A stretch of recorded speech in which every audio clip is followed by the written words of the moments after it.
Uma estranha no supermercado me agarrou e gritou: "Essas são minhas filhas sequestradas que você está criando." Eu congelei com uma caixa de cereal ainda na mão. "O quê?" "Não, essas são minhas filhas", eu disse, tentando manter minha voz calma. Ela me puxou para mais perto e gritou mais alto: "Mia, Olivia, é a mamãe. Digam a esse homem para soltar vocês." Meu sangue gelou porque ela tinha acabado de dizer os nomes das minhas filhas, os nomes exatos. Mia estava encarando essa mulher com olhos enormes e confusos, e Olivia começou a chorar. Tentei me afastar, mas a outra mão da mulher agarrou meu carrinho, me impedindo de mover. "Eu não sei quem você é, mas você precisa me soltar agora mesmo", eu disse, e minha voz saiu mais trêmula do que eu queria. Outros clientes estavam se aproximando agora, e ouvi alguém dizer que estava chamando a polícia. Um homem mais velho, de boné de beisebol, se colocou entre mim e a mulher, dizendo para ela se acalmar, mas ela o empurrou como se ele nem estivesse ali. "Olhe para elas", ela gritou, apontando para minhas filhas com um dedo trêmulo. "Aquela é a minha Mia com o cabelo loiro e a marca de nascença no tornozelo esquerdo, e aquela é a minha Olivia com os cachos castanhos e a cicatriz acima da sobrancelha direita de quando ela caiu do trocador." Meu estômago revirou porque Mia realmente tinha uma marca de nascença no tornozelo esquerdo, e Olivia realmente tinha uma pequena cicatriz acima da sobrancelha que minha esposa Vanessa sempre disse que veio de uma batida no berço, quando ela estava aprendendo a ficar de pé. Como essa estranha sabia dessas coisas? "A segurança está vindo", anunciou o funcionário adolescente de algum lugar atrás de mim, mas a mulher não parecia se importar. Ela estava chorando agora, o rímel escorrendo pelo rosto em listras pretas. "Eu relatei o desaparecimento delas há 3 anos, ela disse, e sua voz falhou. "A polícia disse que elas provavelmente se afogaram no lago, mas eu nunca acreditei. Eu sabia que alguém as levou. Eu sabia." Ela estendeu a mão para Mia, que se encolheu no carrinho de compras e começou a chorar também. Eu me coloquei entre elas, minhas mãos para cima, como se estivesse tentando acalmar um animal selvagem. "Escute, houve um engano", eu disse. "Minha esposa deu à luz a essas 2 meninas. Eu estava lá e tenho certidões de nascimento e registros hospitalares e tudo." A mulher riu, mas pareceu mais um engasgo. "Sua esposa", ela repetiu, e o jeito que ela disse isso fez minha pele arrepiar, como quando você lambe uma bateria. "Onde está sua esposa agora?" Eu hesitei porque Vanessa estava em casa e me mandou fazer compras. "Ela está em casa", eu disse, e imediatamente me arrependi de quão defensivo soei. "Em casa", a mulher repetiu, e ela estava balançando a cabeça como se eu tivesse acabado de confirmar algo terrível. "E aposto que foi ela. Quem te disse que os nomes delas eram Mia e Olivia, certo? Aposto que é ela quem sabe tudo sobre suas marcas de nascença e cicatrizes." A segurança chegou então. 2 caras de camisa polo preta que pareciam mal ser mais velhos que o funcionário adolescente, e eles se posicionaram de cada lado da mulher e perguntaram o que estava acontecendo. Ela se virou para eles imediatamente. "Esse homem sequestrou minhas filhas há 3 anos, e eu as quero de volta agora." Um dos seguranças olhou para mim com uma expressão que era metade confusão e metade suspeita. "Senhor, essas são suas filhas?" ele perguntou. "Sim, essas são minhas filhas", eu disse, pegando meu celular. "Posso mostrar fotos, documentos, o que você precisar." Mas a mulher me interrompeu. "Eles terão documentos falsos. É isso que os sequestradores fazem. Eles criam identidades totalmente novas." O segurança levantou a mão. "Senhora, a polícia está a caminho. Vamos apenas esperar que eles resolvam isso." Mas a mulher não estava mais ouvindo. Ela estava encarando Olivia com aquele olhar de pura angústia. "Ela nem me reconhece." Ela sussurrou. "Você a fez esquecer a própria mãe." Mia estava chorando mais forte agora, me chamando, e eu queria apenas pegar as 2 meninas e correr, mas sabia que isso me faria parecer culpado. Então fiquei ali com o coração batendo forte enquanto os clientes formavam um círculo maior ao nosso redor, todos gravando em seus celulares. A polícia chegou em 5 minutos, e 2 oficiais que imediatamente assumiram o controle da situação. Eles me separaram da mulher, colocando-a com um oficial perto da seção de hortifruti, e eu com outro perto dos caixas. O oficial comigo pediu minha identidade, e eu a entreguei com as mãos trêmulas. "Pode me dizer o que aconteceu aqui?" ele perguntou. E eu expliquei sobre pegar o cereal e essa mulher me agarrar. Eu disse a ele que ela de alguma forma sabia os nomes das minhas filhas, e detalhes sobre seus corpos que pareciam impossíveis para uma estranha saber. "E essas são suas filhas biológicas?" ele perguntou. "Sim", eu disse. Então me corrigi. "Bem, minha esposa deu à luz a elas e eu as adotei legalmente quando nos casamos 4 anos atrás." A caneta do policial parou.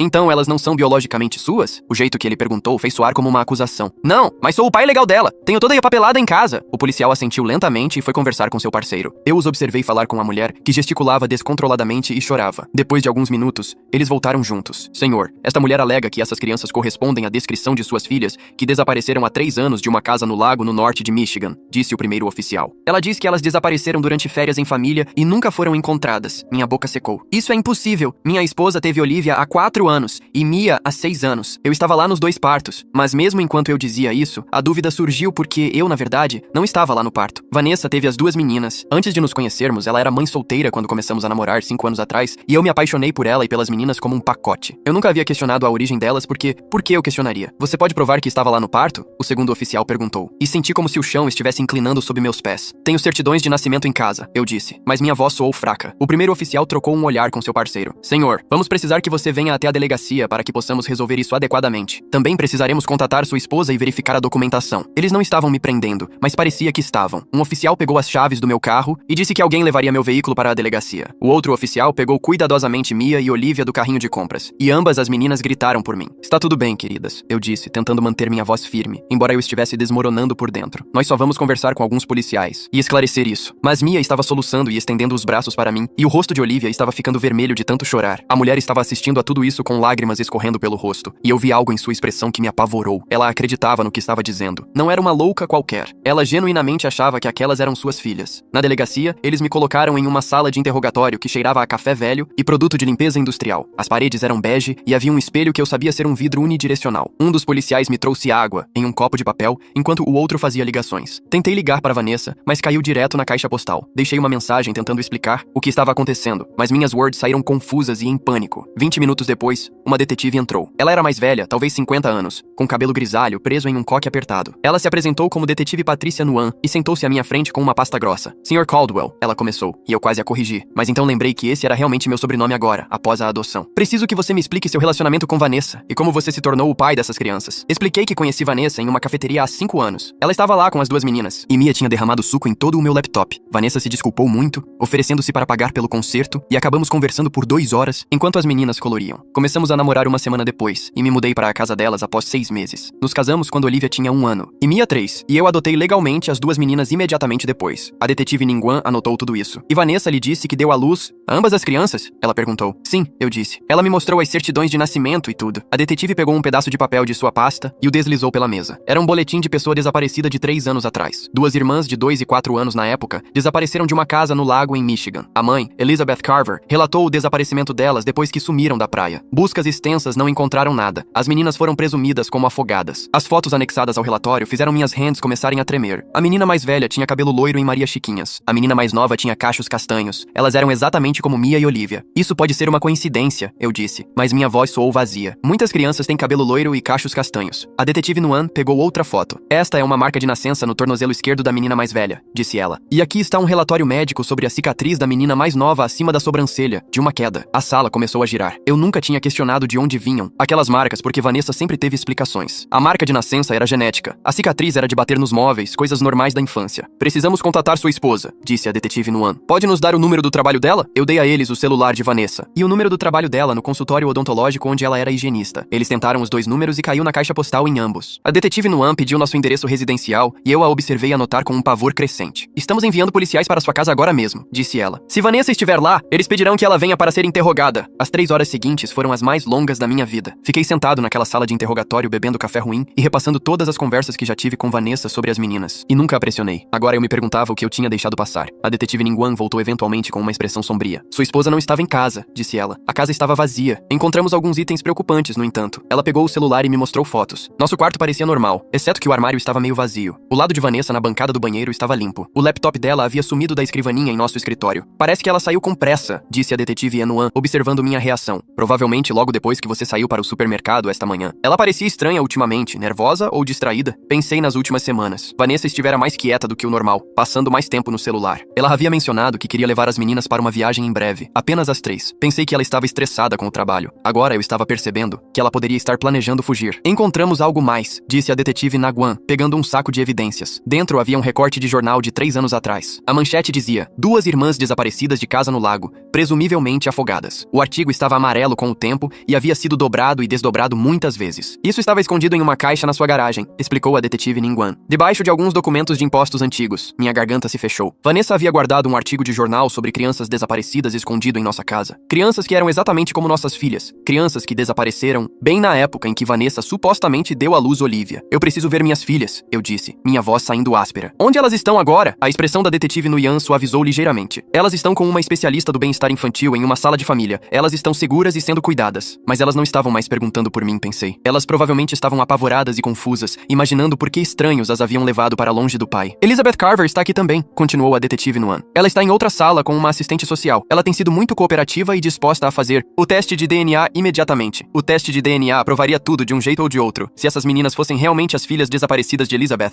os testes mostrariam. Se elas fossem realmente filhas biológicas de Vanessa, como eu acreditei por anos, isso também apareceria. Quanto tempo para os resultados? Perguntei. Testes acelerados podem nos dar resultados resultados preliminares em 48 horas, disse a detetive Nuan. A confirmação completa leva cerca de uma semana. 2 dias sem saber. 2 dias com minhas filhas sendo mantidas longe de mim, enquanto esperávamos a ciência provar que eu não era um sequestrador. Outro detetive apareceu na porta e chamou a detetive Nuyan para fora. Fiquei sozinho na sala de interrogatório, olhando as fotos daquelas meninas desaparecidas, tentando encontrar diferenças entre elas e minhas filhas. A cor do cabelo era a mesma. As características faciais eram semelhantes, mas muitas crianças pareciam semelhantes naquela idade, certo? Isso não provava nada. Quando a detetive Nuyan voltou, ela estava com um laptop. Puxamos as contas de mídia social de Vanessa, disse ela, virando a tela para mim. Olha isso! A conta mostrava fotos de Vanessa de até 6 anos atrás. Rolei por fotos dela sorrindo para a câmera, fotos de comida, fotos de férias, mas não havia fotos dela grávida. Nenhuma das meninas como recém-nascidas. As fotos mais antigas de Mia e Olivia as mostravam como crianças pequenas, mais ou menos com a mesma idade que tinham quando Elizabeth Carver relatou o desaparecimento delas. Isso não significa nada, eu disse, mas minha voz tremeu. Vanessa era reservada sobre a gravidez. Ela não gostava de postar coisas pessoais online. A detetive Nuyan abriu outra tela. Também verificamos os registros de nascimento. Não há registro hospitalar de Vanessa dando à luz a nenhuma das crianças. A sala ficou fria. O quê? Consegui dizer. Partos em casa, disse a detetive Ningguan. De acordo com as certidões de nascimento que você apresentou durante a adoção, ambas as meninas nasceram em casa com uma parteira presente. Estamos tentando rastrear essa parteira agora, mas o número de telefone listado está desconectado e o endereço não existe. Tudo o que eu achava que sabia sobre minha família estava desmoronando. Vanessa havia mentido sobre os partos. Ela havia mentido sobre a parteira. Ela guardou um artigo de jornal sobre crianças desaparecidas escondido em nossa casa e agora ela havia desaparecido no momento em que alguém me confrontou. Eu preciso falar com ela, eu disse desesperadamente. Tem que haver uma explicação. A expressão da detetive Muin era compreensiva, mas firme. Temos policiais procurando por ela agora. Enquanto isso,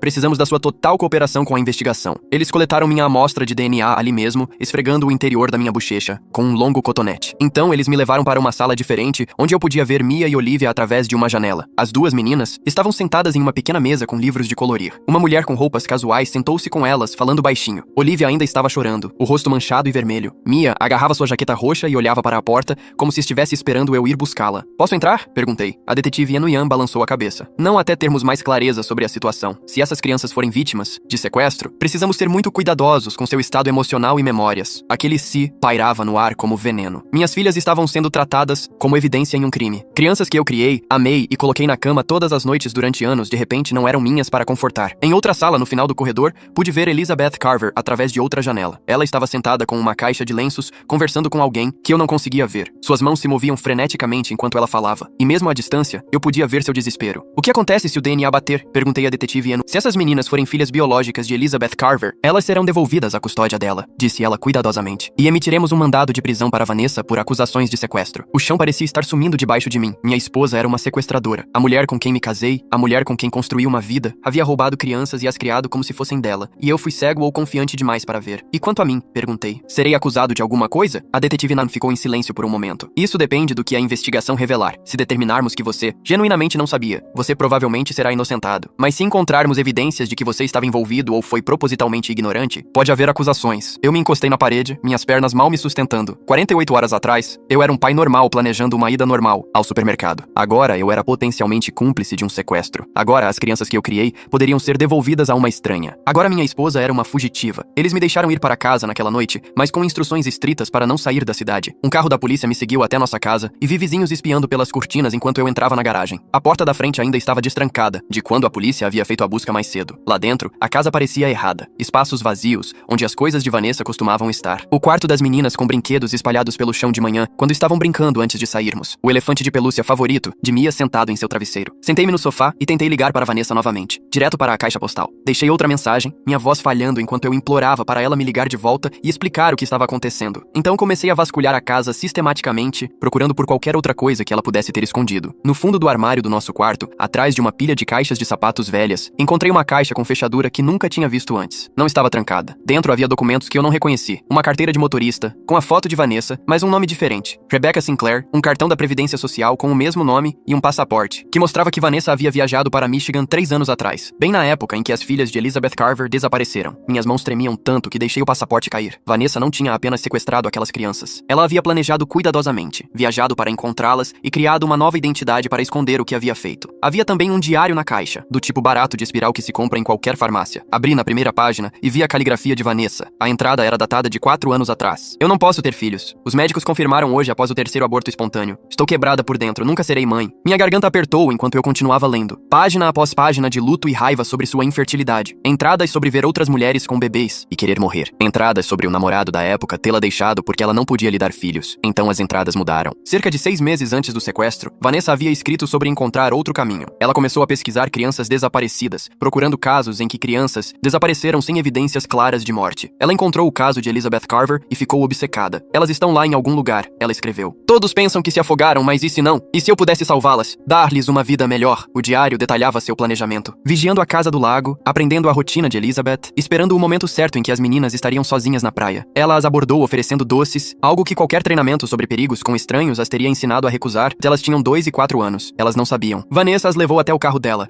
estacionado mais adiante na estrada, e foi embora antes que alguém notasse que elas haviam sumido. Eu sou a mãe delas agora, ela escreveu naquela noite. Elas pertencem a mim. Vou dar a elas tudo o que Elizabeth não pôde. Joguei o diário pela sala e me curvei com ânsia de vômito. A mulher com quem me casei era um monstro. Ela havia roubado as filhas de sua mãe e me convencido de que eram nossas. Por 3 anos, ela brincou de casinha com as filhas de outra pessoa, enquanto Elizabeth Carver sofria, procurava e provavelmente se culpava por ter desviado o olhar por um momento naquela praia. Meu telefone tocou e eu o agarrei desesperadamente, esperando que fosse Vanessa. Em vez disso, era a detetive Ingwan. Encontramos o carro dela, disse ela, abandonado em uma estação de ônibus a cerca de 60 milhas da sua casa. Estamos verificando as imagens de segurança agora. Vanessa estava fugindo. Ela havia largado o carro e pegado um ônibus para algum lugar, provavelmente com a identidade falsa que eu acabara de encontrar. Ela havia planejado essa possibilidade, tendo uma rota de fuga pronta, caso seu segredo fosse descoberto. Há algo mais, continuou a detetive Muyan. Entrevistamos Elizabeth Carver mais detalhadamente. Ela disse que tinha visto uma mulher observando suas filhas no lago nos dias anteriores ao desaparecimento delas. Ela relatou à polícia local, mas eles disseram que provavelmente era apenas outra turista. Elizabeth descreveu a mulher como tendo cabelo escuro e estando em seus 30 e poucos anos. Isso bate com a descrição de Vanessa de 3 anos atrás. Era real. Tudo era real. Minha esposa havia perseguido uma família, roubado seus filhos e os reconstruído em uma nova família comigo como cúmplice involuntário. Os resultados do DNA levarão 2 dias, disse a detetive Nuan. Mas com base em tudo o que estamos descobrindo, acho que você precisa se preparar para os resultados. Essas meninas são quase certamente as filhas de Elizabeth. Eu não consegui dormir naquela noite. Fiquei deitado na cama olhando para o teto, pensando em Mia pedindo histórias para dormir, e na risada de Olivia quando eu fazia cócegas nela. Essas eram minhas memórias com elas, momentos reais que compartilhamos, mas eles foram construídos sobre uma base de mentiras e crimes. De manhã, meu celular estava cheio de chamadas perdidas e mensagens. Minha mãe exigindo saber o que estava acontecendo porque tinha visto algo no noticiário. Meu irmão perguntando se eu estava bem. Colegas de trabalho da firma de contabilidade onde eu trabalhava enviando mensagens preocupadas. Ignorei todos eles e dirigi até a delegacia. A detetive Nuan me encontrou no saguão e me levou a uma sala de conferências onde Elizabeth Carver já estava sentada. De perto, pude ver os anos de luto esculpidos em seu rosto. Olheiras escuras sob os olhos, linhas ao redor da boca, que provavelmente não estavam lá antes de suas filhas desaparecerem. Ela olhou para mim com uma mistura de esperança e suspeita. Você sabia? Ela perguntou antes que a detetive Nuan pudesse dizer qualquer coisa. Você sabia que elas eram minhas filhas? Sua voz estava crua, como se ela estivesse chorando por dias a fio. Não, eu disse, e minha própria voz falhou. Eu juro que não sabia. Vanessa me disse que deu à luz a elas. Eu nunca questionei. O rosto de Elizabeth se contraiu. Eu procurei por 3 anos, disse ela. Todos me disseram para desistir. Disseram que elas estavam mortas, mas eu sabia. Uma mãe sabe quando seus bebês ainda estão vivos. Eu queria dizer algo reconfortante, mas o que eu poderia dizer? Desculpe, suas filhas foram roubadas e eu acidentalmente ajudei a criá-las. Desculpe, eu as coloquei na cama todas as noites enquanto você procurava e sofria. Os resultados do DNA estarão prontos amanhã, disse a detetive Nuan. Pressionamos pelo processamento mais rápido possível. Assim que tivermos a confirmação, iniciaremos o processo de reunificação. Elizabeth pareceu apavorada de repente. E se elas não se lembrarem de mim? Elas eram tão pequenas quando foram levadas. A expressão da detetive Nuyan era compreensiva. Temos psicólogos infantis de prontidão para ajudar na transição. Será desafiador, mas as crianças são resilientes. Resilientes? Essa palavra parecia cruel quando aplicada a crianças que foram sequestradas. Tiveram suas identidades apagadas e agora seriam arrancadas do único pai de que se lembravam. Tive permissão para uma visita supervisionada com as meninas naquela tarde. Uma assistente social as trouxe para uma sala com brinquedos e livros espalhados. Mia correu para mim imediatamente, envolvendo os braços em volta das minhas pernas. Papai, eu quero ir para casa, ela disse, e sua voz era tão pequena e assustada que quebrou algo dentro de mim. Olivia estava mais hesitante, ficando para trás perto da assistente social. Seus olhos estavam vermelhos de chorar e ela agarrava seu coelho de pelúcia contra o peito. Podemos ir para casa agora? Ela perguntou. Eu me ajoelhei para ficar no nível delas, e a assistente social observava cuidadosamente, de perto da porta. Ainda não, queridas, eu disse, tentando manter minha voz firme. Precisamos esperar um pouco mais enquanto alguns adultos resolvem algumas coisas. O lábio inferior de Mia tremeu. Onde está a mamãe? Ela perguntou. A pergunta me atingiu como um soco. O que eu deveria dizer a elas? Que a mulher que chamavam de mamãe as tinha roubado de sua mãe verdadeira? Que ela estava fugindo da polícia? Que tudo o que sabiam sobre suas vidas era uma mentira? A mamãe teve que sair por um tempo, eu disse cuidadosamente. Mas vocês estão seguras e muitas pessoas estão cuidando de vocês. Passamos 30 minutos, brincando com blocos e lendo livros. As meninas pareceram relaxar um pouco, rindo quando eu fazia vozes engraçadas para os personagens do livro de histórias. Mas quando a assistente social disse que o tempo tinha acabado, Mia começou a chorar novamente. Não nos deixe aqui, ela implorou, agarrando minha camisa. Por favor, papai, queremos ir para casa. A assistente assistente social teve que fisicamente arrancar os dedos dela das minhas roupas enquanto eu ficava lá, com lágrimas escorrendo pelo rosto. Olivia observou silenciosamente enquanto me puxavam em direção à porta, e o olhar em seus olhos me assombraria para sempre. Naquela noite, recebi uma mensagem de um número desconhecido. Me desculpe, eu nunca quis que fosse assim. Eu só queria ser mãe. Por favor, não deixe que tirem as meninas de você. Você é o único pai de verdade que elas já conheceram. Era Vanessa. Fiquei olhando para a mensagem. Por um longo tempo, minhas mãos tremendo de raiva. Ela estava arrependida. Ela havia destruído várias vidas porque queria ser mãe, e agora estava me pedindo para lutar contra a devolução de crianças roubadas à sua mãe verdadeira. Encaminhei a mensagem para a detetive Nagwan immediately. Em 1 hora, ela me ligou de volta. Rastreamos o número até um celular pré-pago comprado em Ohio. Temos agentes indo para essa área agora, mas eu sabia que não a encontrariam. Vanessa havia planejado com muito cuidado. Ela ficaria à frente deles o máximo que pudesse. Na manhã seguinte, a detetive Nagwan me ligou às 7 da manhã. Os resultados do DNA voltaram, ela disse. São compatíveis. As meninas são definitivamente filhas biológicas de Elizabeth Carver. Mesmo eu estando me preparando para essa notícia, ouvi-la confirmada foi como um golpe físico. Mia e Olivia não eram minhas filhas. Nunca tinham sido. Elas pertenciam a uma mulher que eu havia conhecido há 2 dias em um supermercado. Elizabeth quer vê-las hoje, continuou a detetive Nuan. A psicóloga recomenda uma introdução gradual. Talvez começando com elas no mesmo quarto, brincando separadamente, depois interação supervisionada, eventualmente progredindo para Elizabeth levá-las para casa. Levá-las para casa, para longe de mim, para longe da única vida que elas lembravam. Eu queria gritar que não era justo, mas nada sobre essa situação era justo para ninguém. O primeiro encontro aconteceu em uma instalação de serviços infantis, com janelas grandes e cores vivas. Mia e Olivia foram trazidas primeiro, e imediatamente correram para mim. Eu tinha permissão para estar lá, neste encontro inicial, para ajudá-las a se sentirem seguras. Elizabeth entrou alguns minutos depois com a psicóloga. Ela usava um vestido amarelo e segurava uma sacola de brinquedos. Suas mãos tremiam enquanto ela ficava perto da porta, observando suas filhas brincarem com blocos a 3 metros de distância. Oi, Mia, ela disse suavemente. Oi, Olivia, vocês se lembram de mim? As duas meninas olharam para cima, confusas. Mia se aproximou de mim e sussurrou. Quem é aquela moça? A psicóloga se ajoelhou com elas. Esta é Elizabeth, ela disse gentilmente. Ela é alguém muito especial, que quer conhecer vocês. O rosto de Elizabeth estava molhado de lágrimas, mas ela tentava sorrir. Ela se sentou no chão lentamente e tirou um golfinho de pelúcia da sacola. Eu trouxe algo para vocês, ela disse para Olivia. Você costumava amar golfinhos. Nós fomos ao aquário, e você falou sobre eles por semanas. Olivia encarou o golfinho, mas não se moveu. Mia sussurrou para mim. Papai, estou com medo. Eu queria pegar as duas no colo e correr. Em vez disso, eu disse. Tudo bem sentir medo, mas esta moça é legal. Ela só quer brincar com vocês. A psicóloga havia explicado esta manhã que eu precisava encorajar a interação delas com Elizabeth. Não importava o quanto doesse. Pelos próximos 30 minutos, Elizabeth tentou interagir com as meninas enquanto elas, na maioria das vezes, a ignoravam. Ela mostrou fotos em seu celular delas quando bebês, mas elas não se reconheceram. Ela trouxe brinquedos que disse serem os favoritos delas de antes, mas Mia e Olivia não tinham memória deles. Quando a sessão terminou, Elizabeth mal conseguia se conter. Elas não me conhecem, disse ela à psicóloga enquanto saíamos. Minhas próprias filhas não sabem quem eu sou. Eu me senti dividido entre a simpatia por sua dor e o medo desesperado de perder as meninas. A psicóloga disse que isso era normal. Crianças com menos de 5 anos raramente retinham memórias detalhadas de anos anteriores. Seus cérebros haviam essencialmente reiniciado durante os 3 anos, com Vanessa e eu. As filhas de Elizabeth haviam se tornado Mia e Olivia, sem memória de serem qualquer outra pessoa. Na semana seguinte, tivemos visitas supervisionadas todos os dias. Gradualmente, as meninas começaram a se aproximar de Elizabeth. Ela trazia atividades que elas gostavam. Ela aprendeu o que as fazia rir. Ela foi paciente quando elas me chamavam de papai e perguntavam quando poderiam ir para casa. Na quinta visita, Olivia deixou Elizabeth segurar sua mão enquanto olhavam os peixes no aquário da instalação. Elizabeth começou a chorar novamente. E Olivia deu um tapinha em seu braço, dizendo: Está tudo bem, moça. Não fique triste. A psicóloga disse que isso era um progresso significativo. Enquanto isso, a polícia ainda não havia encontrado Vanessa. Ela havia desaparecido completamente do mapa, provavelmente usando os documentos de identidade falsos que eu encontrei. A detetive Nuan disse que estavam monitorando sua família e conhecidos, mas até agora nada. Vanessa havia efetivamente desaparecido. Minha vida estava desmoronando de outras maneiras também. A história havia chegado aos jornais locais, e repórteres acampavam do lado de fora da minha casa, querendo entrevistas. Meu chefe na firma de contabilidade me colocou em licença administrativa até que a situação fosse resolvida. Meu irmão ligava todos os dias, mas eu não conseguia atender porque o que eu deveria dizer? Vizinhos que costumavam acenar agora evitavam contato visual. Alguém pichou o ladrão de crianças na porta da minha garagem. Eu estava sendo tratado como um criminoso, embora tivesse sido inocentado de qualquer participação consciente. No 8º dia de visitas supervisionadas, a psicóloga disse que Elizabeth estava pronta para levar as meninas para passar a noite. Já? Perguntei, o pânico crescendo em meu peito. Elas mal a conhecem. A psicóloga me deu um olhar compreensivo. Quanto mais esperarmos, mais difícil será a transição. Elizabeth completou todas as verificações necessárias e montou um quarto para elas. Faremos o pernoite com uma assistente social presente e veremos como corre. Tive uma última visita antes de elas saírem. Mia e Olivia usavam roupas novas que Elizabeth havia comprado e pareciam confusas sobre o que estava acontecendo. Para onde vamos? Mia perguntou. Vocês vão dormir na casa da Elizabeth. Eu disse, minha voz falhando. Vai ser divertido, ela tem muitos brinquedos. O rosto de Olivia se contraiu. Mas eu quero dormir em casa, no meu quarto. Olhei para a psicóloga, implorando silenciosamente para que ela parasse com isso. Mas ela apenas assentiu, me encorajando a continuar. Eu sei, querida, eu disse, puxando Olivia para um abraço. Mas agora, você Vocês precisam ficar com a Elizabeth por um tempinho. Prometo que vocês estão seguras. Mia começou a chorar. Eu não quero ir. Eu quero que você venha. A assistente social gentilmente pegou suas mãos e começou a levá-las em direção à porta onde Elizabeth esperava. As duas meninas estavam chorando e estendendo os braços para mim. Papai, papai, por favor! Mia gritou. Fiquei ali parado, congelado, enquanto elas eram levadas, minhas próprias lágrimas tornando tudo embaçado. A porta se fechou e eu ainda podia ouvi-las chorando do corredor. Aquela noite foi a pior da minha vida. Sentei-me no quarto vazio delas, cercado por seus brinquedos, roupas e todas as evidências da infância que ajudei a criar. Uma infância construída sobre mentiras e crimes, mas real mesmo assim. Meu telefone tocou às 2 da manhã. Era a assistente social que havia ficado com Elizabeth durante o pernoite. As meninas estão tendo muita dificuldade, ela disse cuidadosamente. Elas estão histéricas e pedindo por você repetidamente. Elizabeth está fazendo o possível, mas elas não se acalmam. Eu podia ouvir gritos ao fundo. A voz de Mia chamando papai sem parar. Posso falar com elas? Perguntei desesperadamente. Não tenho certeza se isso ajuda, disse a assistente social. Pode tornar a separação mais difícil. Mas os gritos ficaram mais altos e ouvi Elizabeth ao fundo dizendo algo que não conseguia entender. Então a assistente social voltou. Ok, brevemente, mas você precisa incentivá-las a ficar com Elizabeth. Mia atendeu ao telefone, soluçando tanto que mal conseguia respirar. Papai, vem buscar a gente. Eu não gosto daqui. Eu quero ir para casa. Meu coração estava sendo arrancado do peito. Eu sei que você está com medo, querida, mas a Elizabeth está cuidando bem de vocês, certo? Eu não quero a Elizabeth, Mia lamentou. Eu quero você e a mamãe. Quando a mamãe vai voltar? Essa pergunta me destruiu porque eu não tinha resposta. Vanessa tinha sumido, provavelmente para sempre. E eu estava sendo removido da vida delas, apesar de ser o único pai de que elas realmente se lembravam. Você precisa ser corajosa, eu disse a Mia, chorando tanto que mal conseguia falar. Seja corajosa por mim e pela sua irmã. Você pode fazer isso? Mia apenas chorou mais forte. E então a assistente social pegou o telefone de volta. Precisamos ir, disse ela. Me desculpe. Elas mantiveram as meninas na casa de Elizabeth por 3 noites. De acordo com os relatórios diários que recebi, elas choraram constantemente na primeira noite, a maior parte da segunda noite e intermitentemente na terceira. Elizabeth foi paciente e amorosa, tentando de tudo para confortá-las, mas ela era uma estranha para elas, e nenhuma quantidade de brinquedos ou bondade poderia mudar esse fato. Quando trouxeram as meninas de volta para nossa próxima visita supervisionada, ambas pareciam exaustas. Mia correu para mim imediatamente, but Olivia ficou para trás, parecendo confusa. Vocês se divertiram na casa da Elizabeth? Perguntei, tentando soar positivo. Olivia assentiu lentamente. Ela tem um cachorrinho, disse ela. Um pequeno que lambe meu rosto. Meu coração afundou, porque era exatamente o tipo de coisa que conquistaria uma criança de 3 anos. Elizabeth foi inteligente, trazendo elementos que ajudariam as meninas a criar laços com ela. Era a coisa certa a se fazer, mas parecia que minhas filhas estavam sendo lentamente tiradas de mim, pedaço por pedaço. A psicóloga me chamou de lado, após aquela visita. O pernoite correu melhor do que o esperado na terceira noite, disse ela. As meninas estão começando a se adaptar. Vamos estender a próxima estadia para 5 noites. 5 noites se tornaram uma semana. Uma semana se tornou 2 semanas. Cada vez que voltavam para nossas visitas supervisionadas, as meninas pareciam um pouco mais confortáveis com Elizabeth e um pouco menos desesperadas por mim. Olivia começou a chamá-la de Lizzie em vez de Elizabeth ou a moça. Mia me trouxe desenhos que fez na casa de Elizabeth, de um cachorro e uma mulher com cabelo amarelo. A Lizzie disse que eu posso dar nome ao cachorrinho, Mia me disse animadamente. Quero chamá-lo de Brilhante. Eu sorri e disse que era um nome lindo, embora por dentro eu estivesse morrendo. Minhas filhas estavam construindo uma nova vida com sua mãe biológica e eu estava me tornando uma memória. A detetive no Ian me ligou após 6 semanas das meninas morando, principalmente com Elizabeth. Encontramos Vanessa, disse ela, no Canadá. Ela estava trabalhando em um restaurante sob sua identidade falsa, mas alguém a reconheceu pela cobertura da imprensa. Finalmente, depois de todo esse tempo. Quando ela será extraditada? Pergunta.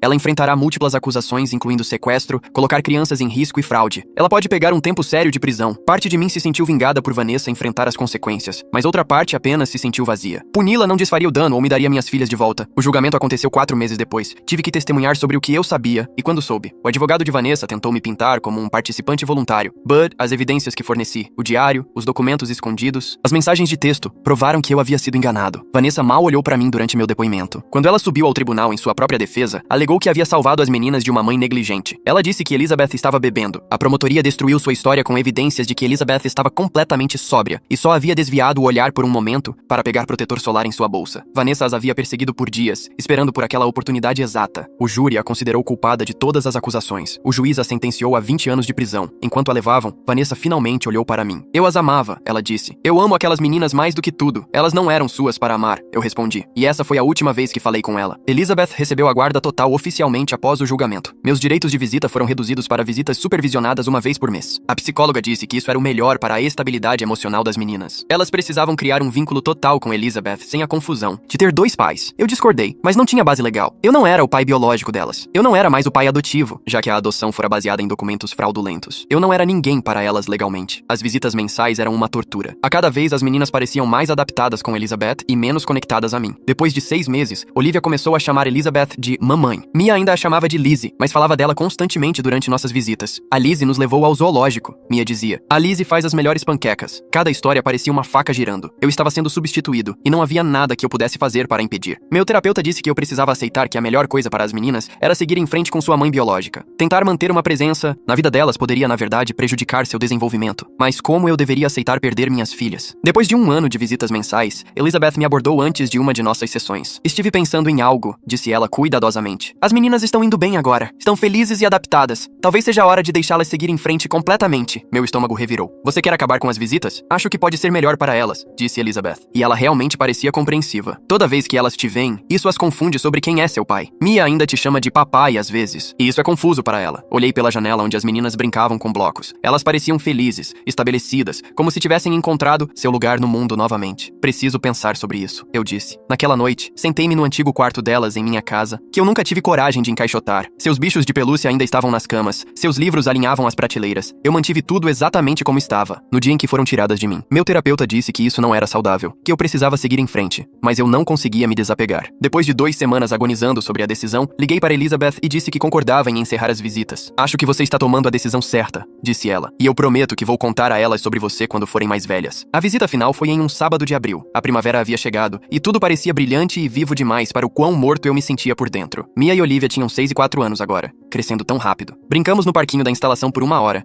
e tentei memorizar cada detalhe. O jeito como o cabelo de Mia voava atrás dela quando corria, o som da risada de Olivia quando eu a empurrava no balanço. Quando chegou a hora de ir, ajoelhei-me e puxei as duas para um abraço. Eu amo muito vocês duas, eu disse. Quero que sempre se lembrem disso. Mia assentiu contra meu ombro. Nós também te amamos, papai. Olivia havia começado a me chamar pelo meu primeiro nome, Nathan, mas ela me abraçou forte e disse: Tchau, Nathan. Vamos te ver no próximo mês? Veremos, eu disse, incapaz de lhes dizer a verdade. Elizabeth veio buscá-las, e as meninas correram para ela animadamente, falando sobre o parquinho. Ela me deu um pequeno aceno, algo entre simpatia e gratidão. Então elas se foram. Fiquei sentado no meu carro no estacionamento por 1 hora depois, chorando tanto que mal conseguia respirar. Minhas filhas estavam vivas, seguras e felizes. Elas haviam sido devolvidas à sua mãe verdadeira. Esse era o melhor resultado possível dada a situação horrível, mas não fazia a perda doer menos. Eu criei aquelas meninas por 3 anos. Estive lá para joelhos ralados, pesadelos e primeiros dias de escola. Ensinei Mia a andar de bicicleta e ajudei Olivia a aprender as cores. Essas memórias eram reais, mesmo que a fundação estivesse construída sobre mentiras. Dirigindo para casa, passei pelo supermercado onde esse pesadelo começou. A mesma loja onde uma estranha me agarrou e gritou sobre crianças sequestradas. Eu tinha tanta certeza de que ela era louca naquele dia, tão convencido de que ela estava errada. Agora eu entendia que às vezes a verdade é mais horrível do que se pode imaginar. Às vezes sua vida inteira é uma mentira, e você não percebe até que uma estranha em um supermercado destrói tudo. Minha casa parecia vazia sem as meninas. Eu tinha me acostumado com o silêncio no último ano, mas ainda doía. Finalmente comecei a arrumar o quarto delas, encaixotando seus brinquedos e roupas para doar. Guardei um bicho de pelúcia de cada como lembrança. O elefante roxo de Mia e o coelho de Olivia. Eles ficavam na minha estante, onde eu podia vê-los todos os dias. A vida seguiu em frente, porque é isso que a vida faz. Voltei ao trabalho e tentei reconstruir minha reputação. Mudei-me para um bairro diferente, onde as pessoas não conheciam minha história. Comecei a namorar novamente, embora fosse honesto sobre meu passado desde o início. Algumas mulheres não conseguiam lidar com a bagagem. Outras entendiam que às vezes coisas terríveis acontecem com pessoas boas. 2 anos após a visita final, recebi uma carta encaminhada do meu endereço antigo. A caligrafia era infantil, e minhas mãos tremeram quando a abri. Querido Nathan, a mamãe disse que eu podia escrever para você. Estou aprendendo letra cursiva na escola agora. Lembro que você costumava ler histórias para eu dormir. Você ainda tem meu elefante roxo? Sinto falta dele. Com amor, Mia. Sentei-me com força no sofá, lendo a carta repetidamente. Ela se lembrava. Depois de todo esse tempo, ela ainda se lembrava de mim. Respondi immediately, dizendo que eu ainda tinha o elefante dela, e o havia guardado em segurança para ela. Contei a ela sobre meu novo emprego e meu novo apartamento. Perguntei sobre a escola, o cachorrinho brilhante, e que livros ela estava lendo agora. Elizabeth havia cumprido sua promessa de contar a elas sobre mim. E Mia havia entrado em contato por conta própria, porque alguma parte dela ainda se conectava ao pai que a criou durante aqueles anos cruciais. Começamos a trocar cartas. Nada frequente, talvez a cada poucos meses, but o suficiente para manter uma conexão. Olivia participava às vezes, suas cartas mais curtas e bagunçadas, mas igualmente preciosas. Elas me contavam sobre suas vidas com Elizabeth, e eu contava a elas sobre a minha. Não era o relacionamento que eu imaginava ter com minhas filhas, mas era algo. 3 anos após aquela visita final, Elizabeth me ligou do nada. As meninas têm perguntado mais sobre você, disse ela. Especialmente Mia. Ela quer saber se você estaria disposto a almoçar conosco algum dia. Sem supervisão, apenas uma refeição casual. Meu coração disparou. Sério? Estive pensando sobre isso por um tempo, continuou Elizabeth. Você foi um bom pai para elas durante aqueles anos. O que Vanessa fez foi horrível, mas você as amou genuinamente. Acho que talvez estivéssemos errados em cortá-lo completely. Nos encontramos em um restaurante familiar em um sábado à tarde. As meninas tinham 9 e 7 anos agora, tão maiores do que minhas últimas memórias delas. Mia correu e me abraçou immediately. Nathan, você está diferente de barba. Olivia foi mais reservada, mas sorriu e me deixou abraçá-la também. Comemos hambúrgueres e batatas fritas e conversamos sobre tudo. Escola, amigos e o cachorro, que apparently estava enorme agora. Elas me mostraram fotos no celular de Elizabeth de suas vidas, festas de aniversário, férias e momentos comuns que eu perdi. Doeu ver tudo tudo o que eu havia perdido, mas também pareceu um presente ser incluído novamente, mesmo dessa forma pequena. Você se lembra de quando eu te ensinei a andar de bicicleta? Perguntei a Mia. Seu rosto se iluminou. Sim, você correu atrás de mim segurando o selim, e quando soltou, eu caí e ralei o joelho. Mas você subiu de novo, eu disse. Você foi tão corajosa. Elizabeth observava essas trocas, com uma expressão complicada, probably se perguntando se me deixar entrar de novo foi um erro. Mas quando Olivia começou a me contar sobre seu recital de dança com entusiasmo genuíno, o rosto de Elizabeth suavizou. Talvez ela tenha percebido que as meninas tinham espaço suficiente em seus corações para várias pessoas que as amavam. Começamos a almoçar uma vez por mês, depois a cada 2 semanas. As meninas me contavam sobre suas vidas e eu contava a elas sobre a minha. Não era o mesmo que criá-las diariamente, mas era uma conexão, uma forma de continuar fazendo parte da história delas. Uma tarde, Mia fez a pergunta que eu temia. Você gostaria que Vanessa nunca tivesse nos levado? Pensei cuidadosamente na minha resposta. Eu gostaria que vocês nunca tivessem sido tiradas da sua mãe, eu disse. Aquilo foi errado e machucou muita gente, mas não posso apagar os anos em que pude conhecer e amar vocês, mesmo que tenham sido construídos sobre algo terrível. Mia assentiu lentamente. A Lizzie, quer dizer, a mamãe, ela diz a mesma coisa. Ela está feliz por estarmos de volta, but sabe que aqueles anos com você também foram reais. Isso era mais graça do que eu merecia. Elizabeth tinha todo o direito de me odiar, de me ver como parte do crime contra ela, mas ela escolheu deixar as meninas manterem uma conexão porque era melhor para elas. No 10º aniversário de Mia, Elizabeth me convidou para a festa. Eu quase disse não, porque estar perto da vida inteira delas, seus amigos e a família de Elizabeth, parecia que poderia ser demais. Mas Mia havia pedido especificamente para eu estar lá. A festa foi no quintal de Elizabeth, com decorações, jogos e uma dúzia de crianças correndo por toda parte. Os pais de Elizabeth estavam lá e me encararam com desconforto óbvio. Mas Elizabeth me apresentou simplesmente como Nathan, alguém muito importante para Mia e Olivia. Ajudei com os jogos e servi o bolo, sentindo-me ao mesmo tempo incluído e deslocado. Quando chegou a hora dos presentes, Mia abriu o meu por último. Era o elefante roxo que eu guardei todos esses anos, agora limpo e consertado. Seus olhos se encheram de lágrimas quando ela o tirou da caixa. Você guardou ele, ela sussurrou. Eu prometi que guardaria, eu disse. Ela abraçou o elefante e depois me abraçou. E ouvi a mãe de Elizabeth dizer algo ríspido para o marido. Mas Elizabeth colocou a mão no braço da mãe e balançou a cabeça. Dirigindo para casa naquela noite, senti algo que não sentia há anos. Não exatamente felicidade, mas talvez paz. A situação era complicada, bagunçada e nunca seria simples. Mas as meninas estavam seguras e amadas. Elas conheciam sua história agora, tanto as partes boas quanto as terríveis. E de alguma forma, apesar de tudo, eu ainda conseguia fazer parte da vida delas. Vanessa ficaria na prisão por mais 15 anos. As meninas sabiam o que ela tinha feito agora. Elizabeth havia contado a elas, em termos apropriados para a idade, sobre como alguém as levou quando eram pequenas e as manteve longe de sua mãe verdadeira. Elas sabiam que eu não fazia parte daquele plano, que eu também fora enganado. Às vezes eu me perguntava se Vanessa pensava em nós de sua cela, se ela se arrependia de suas escolhas, ou se ainda acreditava que estava salvando aquelas meninas de algo. Eu nunca saberia, porque nunca mais quis falar com ela. Meu terapeuta disse que eu fiz um progresso notável no processamento do trauma. Eu havia perdido minhas filhas, descoberto que minha esposa era uma criminosa e tive minha vida inteira exposta e julgada por estranhos. Mas eu sobrevivi. Mais do que sobrevivi, encontrei uma maneira de manter um relacionamento com as meninas que funcionava para todos os envolvidos. 5 anos depois daquele dia no supermercado, eu estava na formatura do ensino fundamental de Mia. Ela estava fazendo um discurso sobre resiliência e família. Família nem sempre é simples, disse ela ao microfone, sua voz forte e clara. Às vezes é complicado e bagunçado, mas o que importa é que as pessoas que te amam aparecem, mesmo quando é difícil. Ela olhou diretamente para mim quando disse a última parte, e senti lágrimas escorrendo pelo meu rosto. Elizabeth estava sentada ao meu lado e estendeu a mão para apertar a minha. Obrigada por aparecer, ela sussurrou, mesmo quando tornamos as coisas difíceis. Após a cerimônia, tiramos fotos juntos. Eu, Elizabeth, as meninas, e até o Brilhante, o cachorro que elas insistiram em trazer. Parecíamos uma família estranha e complicada, porque era exatamente isso que éramos. Não relacionados por sangue ou lei, mas conectados por uma história compartilhada e um amor que sobreviveu às piores circunstâncias possíveis. Olivia, que tinha 11 anos agora e passava por sua fase estranha, olhou para a foto no celular de Elizabeth. Nós parecemos esquisitos, disse ela. Mas um esquisito bom. O melhor tipo de esquisito, Mia concordou. Enquanto caminhávamos para o estacionamento, Olivia deslizou a mão para a minha. Foi um gesto tão simples, mas significou tudo. Essas meninas sempre carregariam a complexidade de sua história. Elas foram levadas e criadas sob falsos pretextos. Perderam anos com sua mãe biológica. Foram arrancadas do único pai que conheciam. Mas elas também eram amadas, ferozmente amadas por várias pessoas, que cometeram erros ou foram vitimadas, mas continuaram aparecendo para elas de qualquer maneira. Nathan, Olivia perguntou quando chegamos ao meu carro. Sim, querida. Você vai estar no meu recital de dança no próximo mês? Não perderia por nada, eu disse. E era verdade. Sentindo-me grato por esta segunda chance imperfeita, complicada e bonita. A estranha no supermercado estava certa naquele dia. Aquelas eram as filhas sequestradas dela que eu estava criando. Mas ela também estava errada, porque a história era muito mais complexa do que qualquer um poderia saber naquele momento. Eu perdi minhas filhas e encontrei uma maneira de ainda estar na vida delas. Elizabeth perdeu suas filhas e as recuperou, embora elas tivessem sido mudadas pela experiência. As meninas perderam anos com sua mãe verdadeira, mas ganharam anos com alguém que as amou genuinamente, mesmo participando sem saber